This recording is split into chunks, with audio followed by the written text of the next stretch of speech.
নমস্কাৰ বন্ধুসকল, আপোনালোকে চাই আছে মোৰ ইউটিউব চেনেল বৰা পোল্ট্ৰি ফাৰ্ম।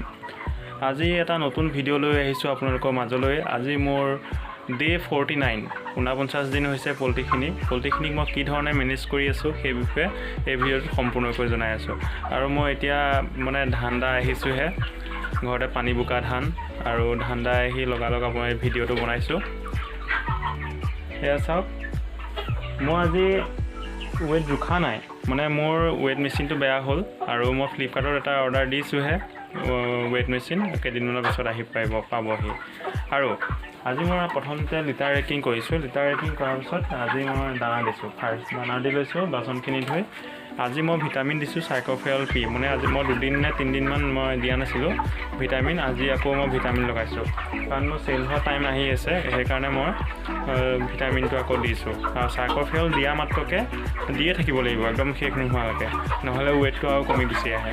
সেইকাৰণে 2 দিন এৰি পেলাই আকৌ 4 দিন ভিটামিন দি তেনেকৈ কৰি আছোঁ। এতিয়া মই স্প্ৰে কৰিম, সেই স্প্ৰে মিক্স কৰি লৈছোঁ, সেই দৰৱ আছে ইয়াত মিক্স কৰি লৈছোঁ। আমি এনেকৈ মাৰিব লাগিব চব, সিহঁতৰ যাতে পাখিয়ে চাখিয়ে বৰ ধুনীয়া গোন্ধ এইটো, আৰু মাখি চাখিবিলাক কমকৈ আহে। খুব কাজিয়া কৰে সিহঁতি, ডাঙৰ হৈ মাত্ৰকৈ সিহঁতক প্ৰতিপাল কৰিবলৈ অকণমান প্ৰব্লেমেই হয়। খুব কাজিয়া কৰি থাকে, ইটো সিটো কাজিয়া কৰি থাকে, এটা ইটো চকু হেৰি কৰিয়ে দিয়ে, ওপৰে বাকলি চকা হেৰি কৰি দিয়ে। সেইকাৰণে ব্ৰইলাৰ ফাৰ্মখন দেখিছে আৰু চাইজটো আপোনালোকে নিজে প্ৰত্যক্ষ কৰক।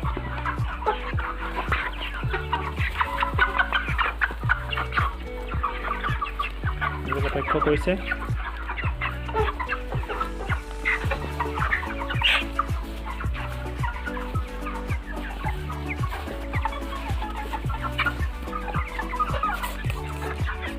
এনেকৈ স্প্ৰে কৰি আপোনালোকে যদি দানা ৰাহি কৰিব বিচাৰে, তেতিয়া দানা ৰাহি কৰিবলৈ হ'লে পোৰা কল দিব পাৰে, নহ'লে ভাত সিজাই পেলাই দানাৰ লগত মিক্স কৰি দিলেও একবেলা বা আধা বেলাৰ দানা বাচি যাব।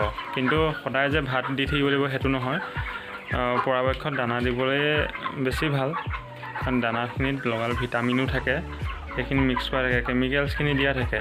আৰু দানা দিওঁতে সদায় ওপৰৰ পৰা ধককৈ ঢালি নিদিব, তাৰ যিবিলাক ধূলি নিচিনাকৈ উৰি যায় তাত কেমিকেল থাকে, সেইকাৰণে দানা দিওঁতে লাহেকৈ তলত পৰাকৈহে দিব।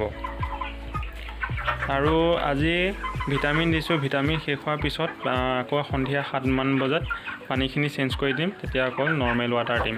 আৰু আজিলৈকে মই নৰ্মেল ৱাটাৰহে দি আছোঁ, যদিও নৰ্মেল ৱাটাৰত মই ক্লিন টেপ বা এনেকুৱা ব্লিচিং পাউডাৰ হওক, চেনিটাইজাৰ এইবোৰ আজিলৈকে একো ইউজ কৰা নাই। টেপৰ পানী আহে, ৱাটাৰ ছাপ্লাই পানী আহে, পানী ডাইৰেক্ট চেকি পেলাই 4-5খন কাপোৰত চেকি পেলাই দি দিওঁ। আৰু মোৰ পানীটো সেইকাৰণে ডাঠ, আৰু সদায় পাতলা পানী বেছিকৈ খায়। ক্লিন টেপ দিব আপোনালোকে, ব্লিচিং আপোনালোকে নিজে খাওঁতেও চাব, ডাঠ পানী অকণত যদি আপুনি অকণমান ব্লিচিং পাউডাৰ দি দিয়ে, তেতিয়া সেই পানীখিনি কিমান পাতলা হৈ যায়। সেই তেনেকুৱা কথাটো, সিহঁতে তেতিয়া পানীটো বেছি খাব পাতলা পানী হ'লে। ভিডিঅ'টোত ইমানখিনিকৈ কৈছোঁ। যদি ভিডিঅ'টো চাই ভাল পালে তেন্তে প্লিজ এটা লাইক কৰি দিব, আৰু মোৰ চেনেলটো এতিয়ালৈকে যদি ছাবস্ক্ৰাইব কৰা নাই তেন্তে ছাবস্ক্ৰাইব কৰি থ'ব, যাতে আহিবলগীয়া নতুন ভিডিঅ'সমূহ আপোনালোকৰ সন্মুখত দাঙি ধৰিব পাৰোঁ। ধন্যবাদ। এইটোৱে হ'ল সেই ব্ৰইলাৰটো যাৰ ঠেংটো যে বেয়া আছিলে, একেবাৰে দুৰ্বল আছিলে, আৰু বাকী মুৰ্গীখিনিতকৈ চবতকৈ এইটো সৰু। সেইকেইদিন অকণমান ভালকৈ ট্ৰিটমেণ্ট কৰি হেৰি হৈ আছে। এইটো আজি ঠিক হৈ গ'ল। সদায় MB-Flex এচামুচ আগবেলা পিছবেলা দি ইয়াক ঠিক কৰি দিলোঁ।